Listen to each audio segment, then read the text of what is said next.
आज भारत फ्रांस के बीच पिछले एक दशक की सबसे बड़ी डिफेंस डील होने जा रही है। इस डील के तहत भारत 114 राफेल फाइटर जेट खरीदेगा। फ्रांस के राष्ट्रपति इमैनुअल मैक्रों एक हाई लेवल डेलीगेशन के साथ मुंबई पहुंचे। सोमवार देर रात मुंबई पहुंचे मैक्रों का एयरपोर्ट पर भव्य स्वागत हुआ। महाराष्ट्र के राज्यपाल आचार्य देवव्रत और सीएम देवेंद्र फडणवीस ने उनको रिसीव किया। मैक्रों ऐसे वक्त में भारत आए हैं जब रक्षा सहयोग और एआई टेक्नोलॉजी वैश्विक एजेंडे में सबसे ऊपर है। आज दोपहर 3:15 पर पीएम मोदी से फ्रांस के राष्ट्रपति की मुलाकात होगी। इस दौरान कई अहम रक्षा समझौते फाइनल हो सकते हैं। साथ ही पीएम मोदी और इमैनुअल मैक्रों टाटा एयरबस के H125 लाइट यूटिलिटी हेलीकॉप्टर की फाइनल असेंबली लाइन का वर्चुअल उद्घाटन भी कर सकते हैं। इसके बाद मैक्रों शाम 5:20 पर होटल ताज पैलेस में भारत फ्रांस इनोवेशन फोरम में शामिल होंगे। फिर 8:15 पर वो गेटवे ऑफ इंडिया पर India France year of innovation और कल्चरल कमोमेरेशन में शामिल होंगे। मैक्रों के इस दौरे पर चीन और पाकिस्तान की पैनी निगाह है।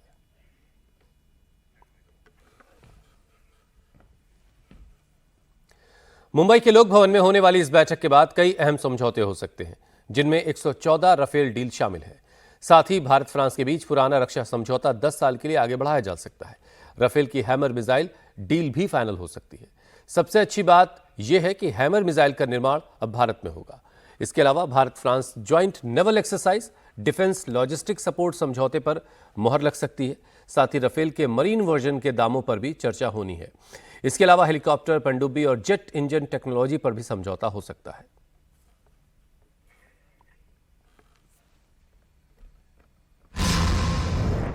बड़ी खबर भोपाल से, जहां एक रिजॉर्ट में शादी समारोह के दौरान भीषण आग लग गई।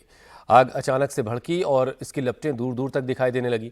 ये रिजॉर्ट भोपाल में बड़े तालाब के किनारे कजहूरी सड़क के पास है। गनीमत यह है कि आग से किस तरह की जान का नुकसान नहीं हुआ। चश्मदीदों के मुताबिक जिस जगह फेरे चल रहे थे उस वक्त अचानक वहां आग भड़की। रिजॉर्ट में करीब 500 लोग उस वक्त मौजूद थे, जिन्हें वक्त रहते वहां से सुरक्षित निकाल लिया गया। आग काफ़ी देर तक लगी रही और बीच बीच में धमाकों की आवाज़ें भी सुनाई देती हैं।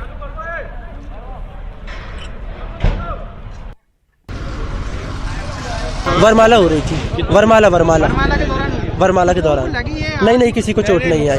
नुकसान किसी को कुछ नहीं हुआ। धमाके हुए हैं क्या? नहीं, हाँ धमाके हुए थे 1-2 सिलेंडर की वजह से, मगर नुकसान किसी को कुछ नहीं हुआ है। सब लोग सेफ हैं। कम से कम 400-500 लोग थे कम से कम। जी, बाकी सब लोग सेफ हैं। हाँ, सभी लोग ठीक हैं। हाँ। तो भोपाल में बड़े तालाब के पास ये रिजॉर्ट है, जहां पर शादी समारोह चल रहा था। फेरे हो रहे थे और उसी दौरान फेरे के दरमियान में जो हवन कुंड होता है वहां से शायद ये आग भड़की और देखते ही देखते इस आग ने विकराल रूप ले लिया। जैसा कि चश्मदीद बता रहा था कि शायद सिलेंडर में ब्लास्ट हुआ, लेकिन अच्छी बात ये रही कि वक्त रहते सभी को इस रिजॉर्ट से बाहर निकाल लिया गया और इस तरह से किसी तरह का कोई जानी नुकसान, कोई जख्मी होने की किसी की खबर नहीं है।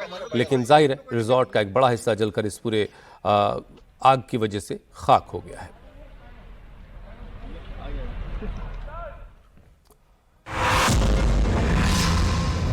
और अब खबर हरियाणा के रोहतक से है, जहां सोमवार शाम गोलियों की तड़तड़ाहट से एक इलाका पूरा गूंज उठा। दिल्ली बाईपास पर 2 बाइक सवार बदमाशों ने एक युवक को गोली मार दी।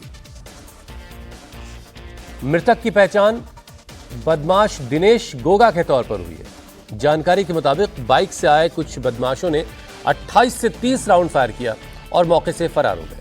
फायरिंग की खबर मिलने के बाद क्राइम ब्रांच के साथ एसटीएफ भी मौके पर पहुंची। मामले की जांच शुरू हुई। हालांकि इस घटना की जिम्मेदारी भाऊ गैंग ने सोशल मीडिया पर पोस्ट करके ले ली है।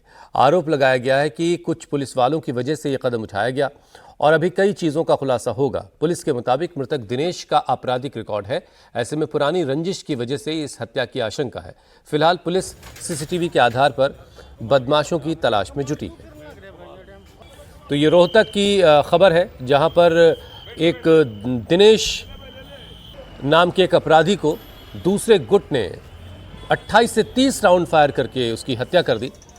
और इस खबर के मिलने के बाद दिनेश गोगा नाम है जिसकी हत्या की गई, उसकी पहचान दिनेश गोगा के तौर पर हुई है। 28 से 30 राउंड उस पर फायर हुए। पुलिस और एसटीएफ की टीम मौके पर पहुंची तो पता चला कि ये 2 गुटों के बीच आपस की लड़ाई है। भाऊ गैंग ने एक सोशल मीडिया पोस्ट के जरिए इस हत्या की जिम्मेदारी ली है और अभी कई बातें इस मामले में और सामने आ सकती हैं।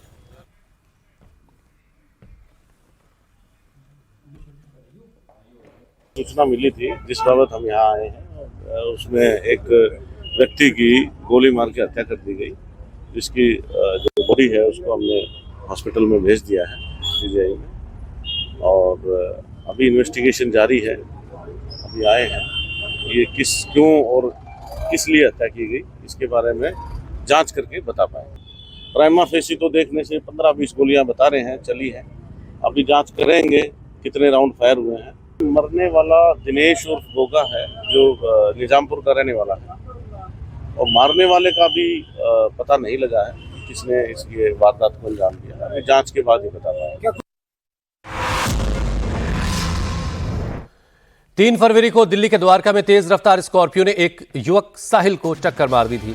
इस घटना में आरोपी को जुवेनाइल जस्टिस बोर्ड से जमानत मिल गई, जबकि साहिल की मां इना ने आरोपी को जमानत दिए जाने पर सवाल उठाया। इना का कहना है कि एफआईआर में आरोपी की उम्र 19 साल लिखी गई थी, तो फिर वो नाबालिग कैसे हुआ।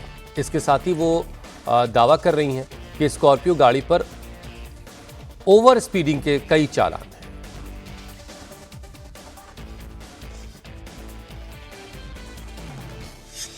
कि ये जो अपनी मनमानी करते हैं पैसे के दम पे और अपने सिस्टम को मरोड़ के कि हमारे माँ बाप हमें पैसे दे के बचा लेंगे, हमारा कुछ नहीं हो सकता। इन लोगों को लगता है कि हम पैसे के दम पे कुछ भी मनमानी कर सकते हैं, रोड पे जाके कुछ भी फन एक्ट कर सकते हैं। ऐसे लोगों की वजह से कोई भी सेफ नहीं है रोड पे।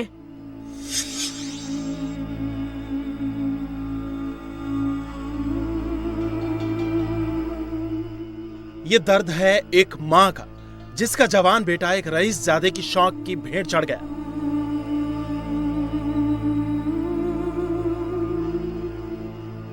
और रईसजादा खुलेआम घूम रहा है। यह दर्द है एक मां का, जिसकी जिंदगी का सहारा रफ्तार के कहर ने छीन लिया।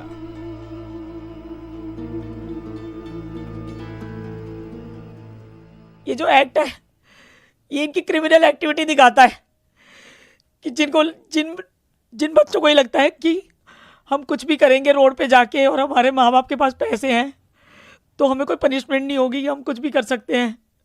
ये क्रिमिनल मेंटालिटी है, ये कोई गलती नहीं है। ये इसको सिर्फ एक एक्सीडेंट नहीं बोल सकते, क्योंकि ये घर से फन वीडियो बना रहे थे, स्टंट, और इनकी रील के चक्कर में मेरे बच्चे की जिंदगी चली गई। 3 फरवरी को दिल्ली के द्वारका साउथ थाना इलाके में लाल बहादुर शास्त्री कॉलेज के पास एक तेज रफ्तार स्कॉर्पियो की टक्कर ने एक परिवार की दुनिया उजाड़ दी। एक मां, जिसकी जिंदगी का सहारा उसका बेटा था, रफ्तार के कहर ने छीन लिया। इन लोगों को लगता है कि हम पैसे के दम पे कुछ भी मनमानी कर सकते हैं, रोड पे जाके कुछ भी फन एक्ट कर सकते हैं। तो इस तरह से तो जो रोड पे चलने वाले बच्चे हैं वो सेफ नहीं है। तो ये सिस्टम, जो पैसे वालों को जो लगता है कि हमें कभी पनिशमेंट नहीं होगी, हमारा कोई कुछ नहीं बिगाड़ सकता, ये स्टॉप होना चाहिए। मेरा बच्चा तो चला गया, लेकिन ये एक्टिविटीज़ रुकनी चाहिए। मेरे बच्चे के लिए तो मुझे इंसाफ चाहिए, लेकिन ये जो अपनी मनमानी करते हैं पैसे के दम पे और अपने सिस्टम को मरोड़ के कि हमारे माँ बाप हमें पैसे दे के बचा लेंगे, हमारा कुछ नहीं हो सकता, ये नहीं होना चाहिए। ये उसी बेटे साहिल की मां, जो अपने बेटे को याद करके हर पल फफक कर रो पड़ती हैं, क्योंकि इना की जिंदगी का सहारा साहिल अब इस दुनिया में नहीं रहा, जिसे वो पिछले 23 सालों से सिंगल मदर के रूप में पाल रही थी। और जिस स्कॉर्पियो सवार ने टक्कर मारी थी, वो आजाद घूम रहा है। ऐसे लोगों की वजह से कोई भी सेफ नहीं है रोड पे। इनको पनिशमेंट मिलनी चाहिए। ये क्रिमिनल एक्ट है, ये कोई नॉर्मल एक्सीडेंट नहीं है। They are not suppose to. उसके पास लाइसेंस नहीं है, उसके बाप को नहीं पता क्या? अगर उसके बाप को नहीं पता कि मेरे बच्चे के पास लाइसेंस है कि नहीं है, ये जो एक्ट हुआ है, ये जो इंसिडेंस हुआ है, मेरे बच्चे की जान गई है भैया। ये एक मिसाल बनना चाहिए, इसको पनिशमेंट मिलनी चाहिए, और इस पनिशमेंट से एक मिसाल बननी चाहिए कि किसी पेरेंट का बच्चा इस तरह से दोबारा नहीं जाए, किसी की दुनिया नहीं उजड़े। इना माकन का आरोप है कि जिस वक्त घटना हुई, स्कॉर्पियो गाड़ी चला रहा युवक और उसकी बहन कार में सवार थे। दोनों रॉन्ग साइड में तेज रफ्तार से गाड़ी दौड़ाकर रील बना रहे थे।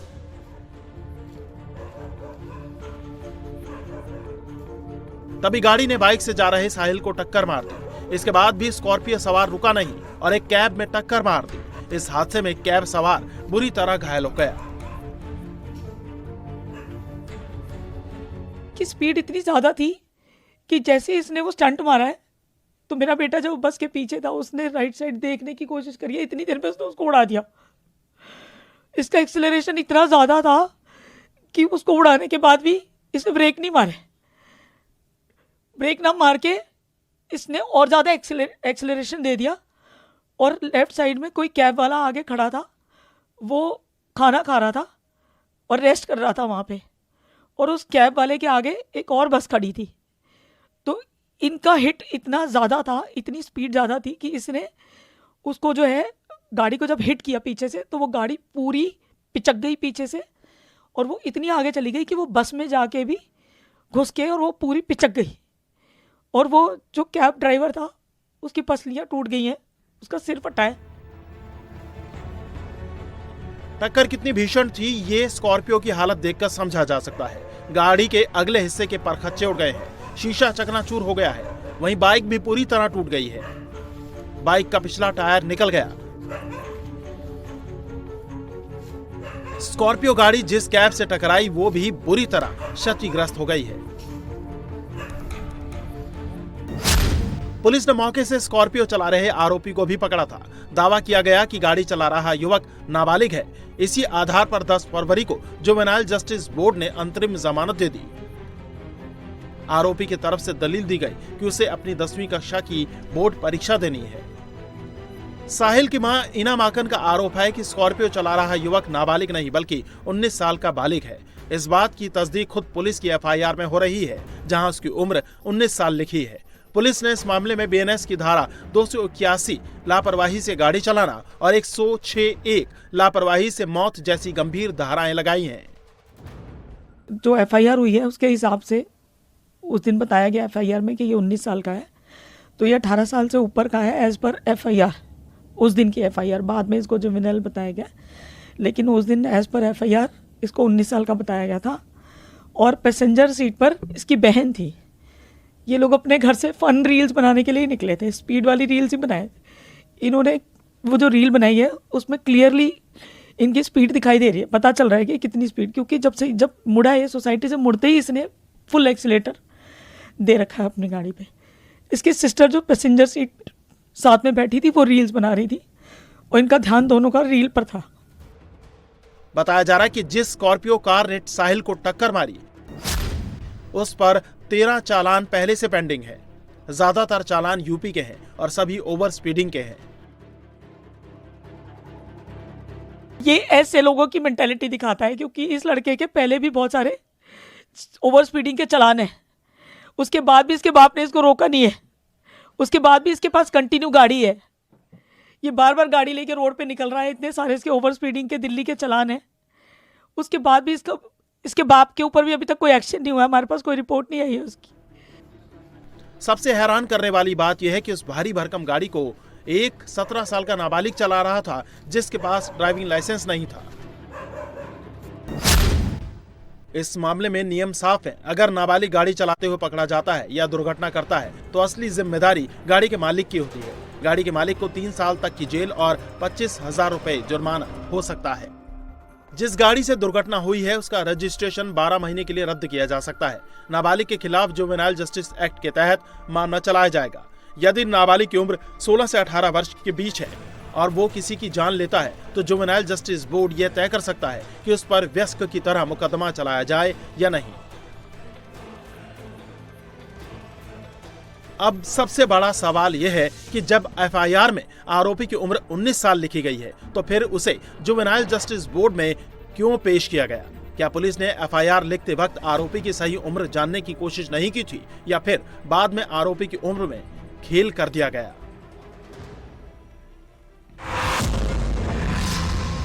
यूपी के लखनऊ में केजीएमयू में मजार को लेकर विवाद बढ़ गया है। ऑल इंडिया मोहम्मदी मिशन नाम के एक संगठन ने वाइस चांसलर और एक प्रोफेसर के खिलाफ थाने में तहरीर दी है, जबकि यूनिवर्सिटी प्रशासन ने भी संगठन को लीगल नोटिस भेजा है। दोनों पक्षों ने एक दूसरे पर धार्मिक भावनाओं को भड़काने का आरोप लगाया। पुलिस मामले की जांच कर रही है। इधर गाजियाबाद में भी एक मजार के तोड़े जाने पर विवाद हुआ। सोशल मीडिया पर यह वीडियो वायरल है। हिंदू संगठन ने और भी कुछ मजारों को लेकर प्रशासन से कार्रवाई की मांग की है।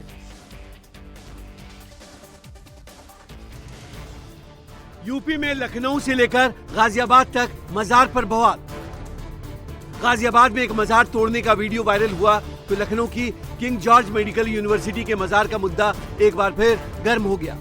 ऑल इंडिया मोहम्मदी मिशन के महासचिव सैयद बाबर इस्लाम ने चौक थाने में तहरीर देकर केजीएमयू कैंपस में मजार तोड़े जाने के मामले में कार्रवाई की मांग की है। तहरीर में केजीएमयू की वीसी डॉक्टर सोनिया नित्यानंद और प्रवक्ता डॉक्टर के सिंह को वक्फ संरक्षित धार्मिक स्थल तोड़े जाने का जिम्मेदार बताया गया है। तहरीर में लिखा गया है, केजीएमयू परिसर में हजरत शाह क़िवामुद्दीन अब्बासी उर्फ हारमैन शाह के वक्फ संरक्षित धार्मिक स्थल है। लेकिन 26 अप्रैल 2025 को केजीएमयू की वीसी डॉक्टर सोनिया नित्यानंद और केजीएमयू के डॉक्टर के सिंह कुछ लोगों को साथ में लेकर दरगाह पहुंचे और वहां धार्मिक संरचनाओं, दीवारों, चबूतरों को नुकसान पहुंचाया और लोगों को डराया धमकाया, जबकि ये वक्फ की दरगाह है। इस तहरीर को लेकर केजीएमयू की ओर से सैयद बाबर इस्लाम को लीगल नोटिस भेजा गया है, जिसमें लिखा गया है कि पूरी कार्रवाई हाईकोर्ट के आदेश पर हुई थी और अवैध अतिक्रमण हटाया गया था। उनका कहना है कि वो जो जमीन खाली कराई गई है उन्हें वापस दे दी जाए, उनको सौंप दी जाए और जो 6 मजारों को नोटिस दी गई है वो नोटिस भी वापस ले ली जाए। जो भी कार्रवाई की गई थी हाईकोर्ट के आदेश के तहत नियमानुसार की गई थी। वो उनका इस जो मजार है उससे कोई लेना देना नहीं है। उसमें मैनेजिंग कमेटी है और मैनेजिंग कमेटी ने इसका मुकदमा किया, लड़ा। लेकिन जिस तरह से वो ये पत्र सार्वजनिक कर रहे हैं उससे लोग गुमराह हो सकते हैं और हमसे नाराज हो सकते हैं और हम लोग खतरे में आ सकते हैं, क्योंकि इनके पत्रों से ऐसा आभास होता है कि हमने खासतौर पर जानबूझकर वो मजार की जमीन तोड़वा दी या मजार पे क्षति पहुंचा दी। लखनऊ के साथ गाजियाबाद में भी एक मजार को लेकर बवाल हो गया। एक वायरल वीडियो में हिंदू संगठन से जुड़े कुछ युवक हथौड़ा लेकर मजार तोड़ते दिखे। बैकग्राउंड में सनातन का गाना चल रहा है। बाद में उन्होंने उस जगह से मलबा भी साफ कर दिया। वीडियो में एक युवक अवैध मजारों को लेकर चेतावनी देता है। भाइयों, ये पूरा हिंदुओं का इलाका है गाजियाबाद का, और यहाँ पे बीच में रोड पे ये मजार बना रखी है। ये हिंदुओं के क्षेत्र में इस तरह का मजार का कोई काम नहीं है और हम इस तरह से गाजियाबाद जिले के अंदर बिल्कुल बर्दाश्त नहीं करेंगे। जहाँ भी ऐसा अवैध रूप से बनाया जाएगा हम हाथ के हाथ तोड़ने का काम करेंगे और इसी तरीके से कार्रवाई चलती रहेगी। और ये बड़ी खबर भोपाल से है, जहां एक रिजॉर्ट में शादी समारोह के दौरान भीषण आग लग गई। आग अचानक से भड़की और एक बड़े हिस्से को अपनी चपेट में ले लिया। ये रिजॉर्ट भोपाल में बड़े तालाब के किनारे कजहूरी सड़क पर है। गनीमत ये रही कि आग की वजह से किस तरह के जान का कोई नुकसान नहीं हुआ, कोई जख्मी नहीं हुआ। चश्मदीदों के मुताबिक जिस वक्त शादी के फेरे चल रहे थे उसी वक्त अचानक आग भड़की। रिजॉर्ट में करीब 500 लोग मौजूद थे, जिन्हें वक्त रहते सुरक्षित वहां से बाहर निकाल लिया गया। काफी देर तक आग भड़कती रही और बीच बीच में धमाकों की आवाजें भी सुनी गई। हो रही थी वरमाला के दौरान नहीं, किसी को चोट नहीं आई, नुकसान किसी को कुछ नहीं हुआ। धमाके हुए हैं नहीं, हाँ धमाके हुए थे 1-2 सिलेंडर की वजह से, मगर नुकसान किसी को कुछ नहीं हुआ है। सब लोग सेफ हैं। लोग थे शादी समारोह में? कम से कम 400-500 लोग थे कम से कम। जी, बाकी सब लोग सेफ हैं। हाँ, सभी लोग ठीक है। फायरों से आग लगने का पता? हाँ। बांग्लादेश में आज नई सरकार का शपथ ग्रहण समारोह होने वाला है। 20 साल बाद बीएनपी को बम्पर जीत दिलवाने वाले तारिक रहमान आज पीएम पद की शपथ लेंगे। शपथ ग्रहण समारोह संसद भवन के दक्षिण प्रांगण में होगा। इस शपथ ग्रहण समारोह में बड़ी संख्या में मेहमानों को न्योता दिया गया है। भारत की तरफ से लोकसभा स्पीकर ओम बिरला शपथ में शामिल होंगे। उनके साथ विदेश सचिव विक्रम मिस्री भी ढाका पहुंचे हैं। इस कार्यक्रम में करीब 1200 स्थानीय और विदेशी मेहमानों को बुलाया गया है। आज सुबह 10 बजे नए चुने गए सांसदों की शपथ होगी। चीफ इलेक्शन कमिश्नर नासिरुद्दीन नए सांसदों को शपथ दिलवाएंगे। इसके बाद शाम 4 बजे राष्ट्रपति मोहम्मद शहाबुद्दीन तारिक रहमान और उनकी कैबिनेट के सदस्यों को शपथ दिलवाएंगे।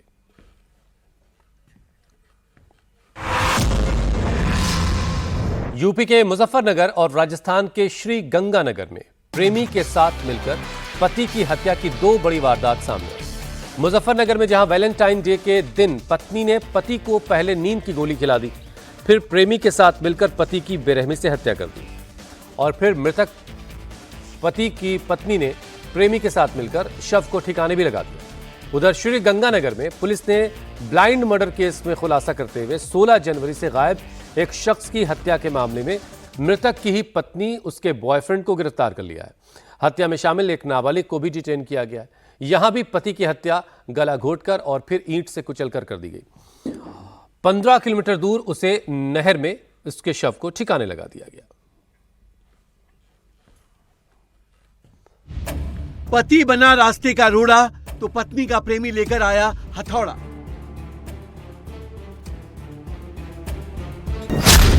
पति को खिलाई नींद की गोली, फिर प्रेमी के साथ पति का मर्डर। मुजफ्फरनगर टू श्री गंगानगर, बेवफा पत्नी की खौफनाक साजिश। अवैध संबंध, शादी के बाद प्रेमी की चाह और रास्ते का रोड़ा बन रहे पति का मर्डर।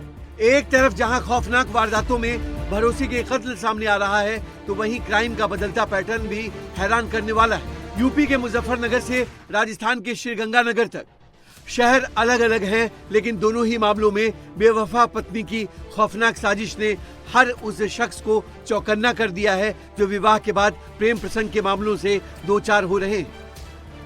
रात के अंधेरे में डेड बॉडी लेकर जाते इन दो बाइक सवारों में एक मृतक की पत्नी है तो दूसरा उसकी पत्नी का आशिक, जिसके साथ मिलकर पत्नी ने अपने पति का मर्डर कर दिया।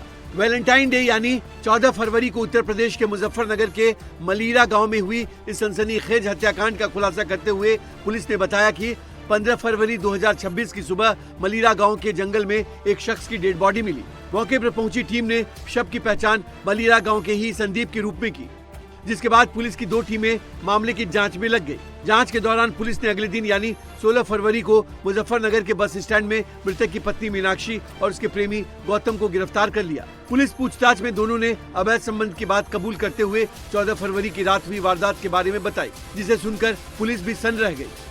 थाना क्षेत्र कोतवाली नगर के ग्राम मलीरा में एक लगभग 30 वर्षीय युवक का शव मिला था। इस मृतक की पहचान ग्राम मलीरा निवासी संदीप के रूप में हुई थी।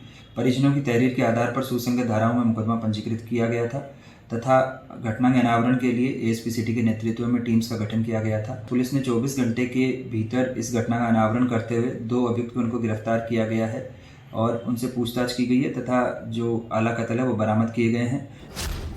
वैलेंटाइन डे के दिन प्रेमी के लिए पति का कत्ल करने वाली पति मीनाक्षी ने पति को खाने में नींद की गोलियां दे दी। अचेत होने पर प्रेमी गौतम के साथ मिलकर हथौड़े से अपने पति संदीप के सिर, चेहरे और गले पर वार कर उसकी हत्या कर दी और फिर शव को ठिकाने लगाने के लिए उसे बाइक के बीच में रखा और गांव के बाहर फेंक दिया, जिसका सीसीटीवी फुटेज सामने आया है। पुलिस ने हत्या का खुलासा करते हुए मृतक की पत्नी और उसके प्रेमी को गिरफ्तार कर हत्या में उपयोग किया गया हथौड़ा, खून से सने कपड़े और चादर बरामद कर ली है। जो मृतक संदीप है इसकी पत्नी मीनाक्षी और एक जो मृतक संदीप है उसका मेरा भाई है गौतम, इन दोनों के बीच में प्रेम संबंध थे।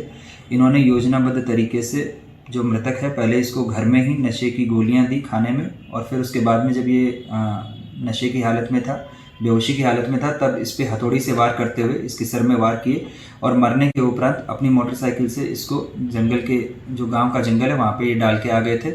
इसमें पुलिस ने दोनों अभियुक्तों की गिरफ्तारी की है तथा जो इनके आला कत्ल है तथा जो खून से सने हुए कपड़े हैं वो इनकी निशानदेही से बरामद किए गए हैं और दोनों अभियुक्तों को गिरफ्तार करते हुए माननीय न्यायालय के समक्ष प्रस्तुत किया जा रहा है। शादी को 7 जन्मों का बंधन मानने वालों के भरोसे के कत्ल की दूसरी वारदात का खुलासा राजस्थान की श्रीगंगानगर पुलिस ने किया है, जहां नई मंडी घरसाना क्षेत्र में हुए ब्लाइंड मर्डर का पुलिस ने खुलासा करते हुए मृतक की पत्नी और उसके प्रेमी को गिरफ्तार किया है तो एक नाबालिग को भी डिटेन किया है। पुलिस के मुताबिक पुलिस को 2 फरवरी को फलोदी की नहर में एक डेड बॉडी बुरी हालत में मिली, जिसकी पहचान 16 जनवरी से गायब भजनलाल के रूप में हुई। शव के गले में रस्सी लगी हुई थी, जिससे पुलिस को शक हुआ, जिसके बाद पुलिस ने शक के आधार पर मृतक की पत्नी इंदिरा देवी और उसके प्रेमी प्रभु दयाल को गिरफ्तार कर पूछताछ की। इस ब्लाइंड मर्डर में भी अवैध प्रेम संबंध में पति की हत्या का मामला सामने आया। लगातार काम करने से हमें पता चला कि ये हत्या का मामला था। जो मृतक भजनलाल है उसकी पत्नी इंदिरा देवी का किसी व्यक्ति के साथ प्रेम प्रसंग चल रहा था जिसका नाम प्रभु दयाल। वो दोनों ने मिलके अब उसके पति को पूरे मारने की एक षड्यंत्र रचा और जब वो निकला वहां से, गांव से निकला, तो पत्नी ने बताया अपने प्रेमी को, प्रेमी और एक प्रेमी ने एक नाबालिग बच्चे को अपने साथ लिया और रास्ते में उसको रोक के उसको लठ से खूब मारे जिससे वो बेहोश हो गया और फिर रस्सी से उसका गला घोंट दिया। उसके बाद वो उसकी बाइक और मृतक को अपने बीच में बिठा के और वो जो 465 हेड है इंदिरा गांधी नहर, वहां पर लेकर आए। वहां पर एकदम उसको थोड़ा होश आ गया, उसकी मृत्यु नहीं, उसकी हत्या नहीं हुई थी। तो ये देख के वहां पर पड़ी हुई जो ईंट होती है उससे उसके सिर में इतने वार किए कि उसकी हत्या हो गई और फिर सारे सबूत मिटाने के लिए मृतक की लाश और मोटरसाइकिल उन्होंने नहर में डाल दी। यूपी से राजस्थान तक अवैध संबंध में पति के कत्ल के मामले ने एक तरफ जहां शादी के पवित्र बंधन को कलंकित किया है, तो मर्डर की इन दोनों वारदातों ने भरोसे का भी कत्ल किया है। यूपी के बागपत में गांव-गांव में फेरी लगाकर बर्तन बेचने वाले एक युवक की ईंटों से पीट-पीट कर हत्या कर दी गई। सोमवार सुबह नलकूप के पास शव मिलने से इलाके में सनसनी फैल गई। खबर मिलने के बाद मौके पर पुलिस पहुंची, शव को कब्जे में लेकर पोस्टमार्टम के लिए भेजा गया। ये मामला बड़ौत कोतवाली क्षेत्र के सुल्तानपुर हटाना गांव का है। मृतक की पहचान शमशाद के तौर पर हुई है, जो मूल रूप से संभल का रहने वाला है। वर्तमान में निवाड़ा में किराए पर रह रहा था। गांव-गांव घूम करके वो बर्तन बेचने का काम करता था। घटनास्थल के पास मृतक शमशाद की बाइक खड़ी मिली, जिस पर बर्तन बंधे हुए थे। सुल्तानपुर हटाना ग्राम के पास एक ट्यूबवेल के बगल में एक डेड बॉडी मिलने की सूचना प्राप्त हुई है और इस सूचना पर तत्काल थाना प्रभारी, फील्ड यूनिट, सभी वरिष्ठ अधिकारियों के द्वारा, जिसमें सीओ, एडिशनल एसपी और स्वयं मेरे द्वारा भी घटना का निरीक्षण किया गया। घटनास्थल का आवश्यक साक्ष्य यहाँ से संकलित किए गए हैं। प्रथम दृष्टया ये हत्या का मामला प्रतीत हो रहा है और घटना के सफल अनावरण के लिए जो है टीमें लगा दी गई हैं। अभी जो मृतक है इसकी पहचान हो गई है, शमशाद नाम का युवक है ये, और ये पास में ही गौरीपुर के पास रहता था। शीघ्र ही इस घटना का सफल अनावरण करके अभियुक्त गण के विरुद्ध आवश्यक कार्रवाई की जाएगी। दिल्ली के रोहिणी में एक महिला फिजियोथेरेपिस्ट पर चाकू से हमला हुआ। सोमवार को रोहिणी सेक्टर 24 के एक वेलनेस क्लिनिक में घुसकर हमलावर ने महिला के गले पर हमला कर दिया। हमलावर महिला के वेस्ट में सेंटर में पहुंचा था, जिससे उसकी कोई पहचान न कर पाए। वारदात को अंजाम देने के बाद सेंटर के टॉप फ्लोर पर वो चला गया, जहां कपड़े बदलने के बाद साथ वाले घरों के छतों के रास्ते वो भागने लगा, लेकिन वक्त रहते पहुंची पुलिस की टीम ने उसे गिरफ्तार कर लिया। इस हमले में बुरी तरह से घायल महिला का इलाज चल रहा है। हमलावर की पहचान नजफगढ़ के रहने वाले जय यादव के तौर पर हुई है, जो रिश्ते में पीड़िता का जीजा है। शुरुआती जांच में पता चला कि आरोपी का अपनी पत्नी के साथ कुछ घरेलू विवाद था। तलाक का मामला कोर्ट में चल रहा था, जिसमें पीड़िता फिजियोथेरेपिस्ट अपनी बहन का साथ दे रही थी, जिसकी वजह से नाराज आरोपी ने इस वारदात को अंजाम दिया। पुलिस ने आरोपी के पास से एक बैग, महिलाओं के कपड़े और चाकू बरामद किया है। जेल से छूटने के बाद सांसद पप्पू यादव पटना की नीट छात्रा मौत के मामले में एक बार फिर से एक्शन में है। सोमवार को सांसद पप्पू यादव ने सोशल मीडिया पर लाइव के दौरान एक और खुलासा किया और इशारों में दो नेताओं के नाम बताते हुए गृहमंत्री सम्राट चौधरी से एक्शन की मांग की। सांसद पप्पू यादव ने कहा कि नीट छात्रा की मौत आत्महत्या नहीं, साजिश के तहत कुछ लोगों ने बेटी को मारा है। इधर पटना नीट छात्रा की मौत के मामले की जांच अब सीबीआई कर रही है।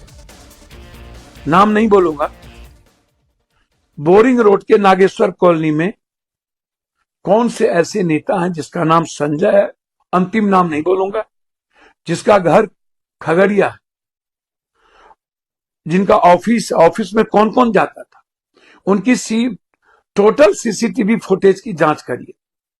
क्या उसमें मनीष रंजन जाते थे या नहीं? कौन है एक गुप्ता, जिसका नाम आगे नहीं बोल रहा, गुप्ता, अगला नाम नहीं बोलूंगा। जैसे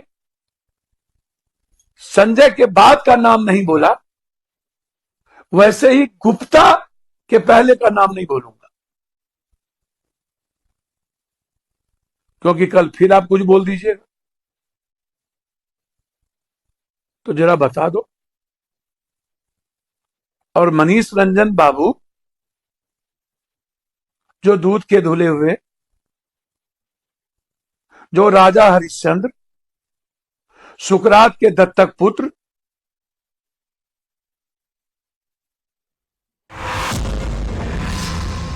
जम्मू कश्मीर में हवाला के एक बड़े रैकेट का भंडाफोड़ हुआ।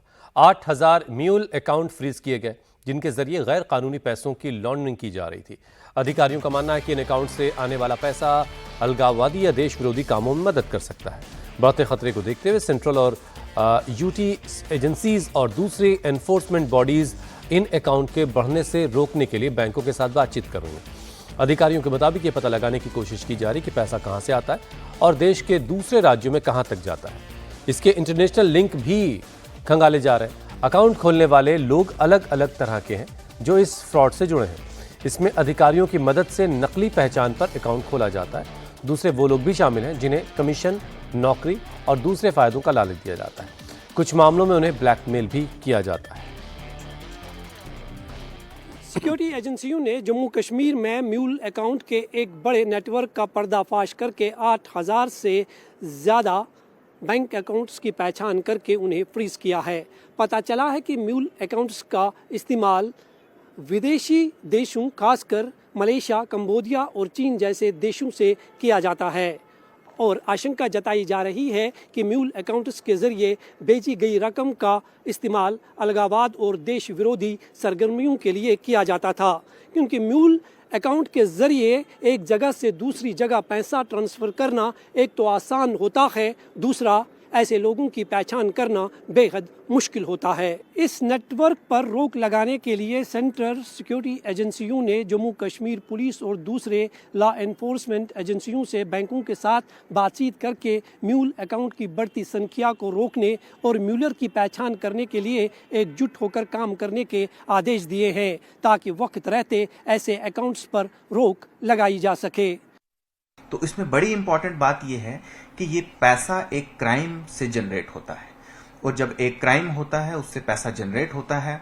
जो इंसान, जो शख्स, जो यूज़र, जो अकाउंट होल्डर इस पैसे को नेक्स्ट अकाउंट में भेजने के लिए इस्तेमाल किया जाता है, वो यूज़र, वो अकाउंट होल्डर इस क्राइम का हिस्सा बनता है। तो कुल मिला के ये एक चेन ऑफ क्राइम बनती है, और इसमें सारे के सारे यूजर, सारे के सारे अकाउंट होल्डर जो हैं वो इक्वली रिस्पॉन्सिबल रहते हैं इस क्राइम के। So in the eyes of law they all are criminal and has been part of this organized crime. Jammu Kashmir police ने एक बड़े ऑनलाइन निवेश धोखाधड़ी रैकेट का भी पर्दाफाश किया। अब तक 209 करोड़ रुपए की ठगी का मामला सामने आया। पुलिस के मुताबिक ये रकम और बड़ी हो सकती है। इस रैकेट में हरियाणा के एक MBBS डॉक्टर और कश्मीर के अलग अलग हिस्सों से 8 आरोपियों को गिरफ्तार किया गया। ये मामला गांधरबल पुलिस स्टेशन में तब दर्ज हुआ जब सफापोरा के रहने वाले एक शख्स ने अपनी पहचान की चोरी और फर्जी ऑनलाइन ट्रेडिंग प्लेटफॉर्म के जरिए धोखाधड़ी का आरोप लगाया। इसके बाद पुलिस ने इस मामले की जांच शुरू की। एक स्पेशल जांच टीम का गठन हुआ। पता चला कि सोशल मीडिया और सर्च इंजन के जरिए प्रमोट की गई नकली वेबसाइट ने लोगों को फर्जी क्वाइन ट्रेडिंग योजनाओं के जरिए हाई रिटर्न का लालच दिया। इसके बाद पीड़ितों का पैसा जम्मू कश्मीर के कई जिलों के बैंक खातों में ट्रांसफर हुआ और फिर कई चैनल से होते हुए उसे विदेश भेजा गया ताकि धोखाधड़ी की पहचान न हो सके। Online investment scam through websites workout किया है, और जिसमें तरीकाकार ये रहा कि अक्रॉस द कंट्री, इंडिया के डिफरेंट कॉर्नर से लोगों को गूगल क्रोम प्लेटफॉर्म पे कुछ वेबसाइट दिखती हैं या सोशल मीडिया लिंक्स के द्वारा उनको पता चलता है कि हैवी रिटर्न्स के लिए इन्वेस्टमेंट किया जा सकता है। और कुछ वेबसाइट्स जिनमें जैसे कि आप देख सकेंगे, इसमें पैसा wallet.com, पैसा development.com, पैसा walletweb.com, ये वेबसाइट जो है इनके द्वारा इंडिविजुअल्स को ल्योर करके लॉगअप करवाते हैं, और फिर उसके बाद एक fake trade market crypto coins की उनके सामने आती है, जिसमें उनको मार्केट का जो पैटर्न है उसमें इंक्रीज दिखता है, एज ए रिजल्ट लोग इन्वेस्ट करते हैं और उसके सामने QR code, bank account number लिखे हुए, और उसी QR कोड को स्कैन करके the moment they transfer money, और वो पैसा सीधा ट्रांसफर होकर जम्मू कश्मीर में स्पेशली बडगाम, गांदरबल, श्रीनगर, बारामूला, इन एरियाज के डिफरेंट अकाउंट्स में पैसा ट्रांसफर हो जाता है। तो इसमें 209 करोड़ की ट्रांजैक्शंस हैं। अभी तक 290 अकाउंट में 209 की ट्रांजैक्शंस हैं, बाकी स्टेटमेंट्स आ रही हैं, and it is going to cross 400 crore. आपके घरों में भी बाजार से घी जरूर आता होगा, तो जरा सावधान हो जाइए, क्योंकि मध्य प्रदेश से लेकर उत्तर प्रदेश तक से परेशान करने वाली खबर आई है, परेशान करने वाली तस्वीरें आई हैं। मध्य प्रदेश के मंदसौर में नकली घी बनाने वाली फैक्ट्री का भंडाफोड़ हुआ। खाद्य सुरक्षा विभाग की टीम ने छापा मारकर करीब 30 किलो नकली घी फैक्ट्री से बरामद किया। इसके अलावा मौके से 3 लोग पकड़े गए जो नकली घी बनाने के काम में लगे थे। इधर यूपी के कानपुर में भी भारी मात्रा में नकली घी मिला। टीम ने एक फैक्ट्री पर छापा मारकर 1000 किलो से ज्यादा घी बरामद किया, जिसके बाद टीम अलर्ट मोड पर है और कई जगहों पर छापेमारी चल रही है।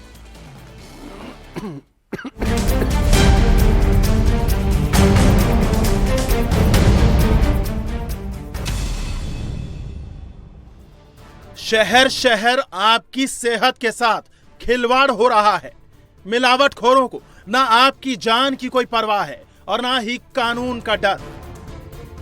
और ये हम क्यों कह रहे हैं, आप इन तस्वीरों को देखकर समझ जाएंगे। बोतलों में बंद ये वो नकली घी है जो धड़ल्ले से बाजारों में शुद्ध घी के नाम पर बेचा जा रहा था। मिलावटखोर इसे ऐसी ऐसी चीजों से बना रहे थे जो आपको और हमें बहुत बीमार करने के लिए काफी है।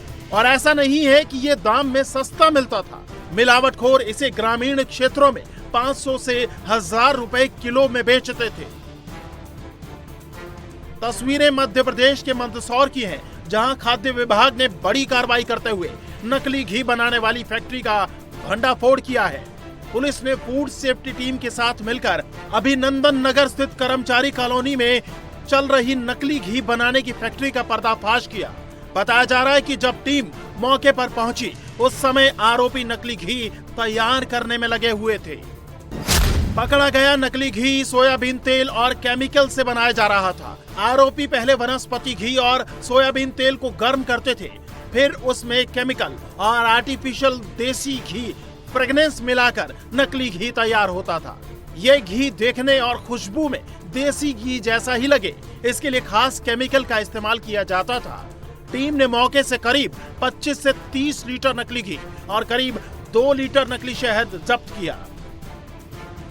इसके अलावा फैक्ट्री से नकली घी बनाने में इस्तेमाल होने वाला सोयाबीन तेल, केमिकल, बर्तन, गैस सिलेंडर और कई उपकरण बरामद किए। साथ ही पुलिस ने 3 लोगों को पकड़ा, जिनके पास से करीब 6 मोबाइल और 2 से 3 बाइक जब्त की गई।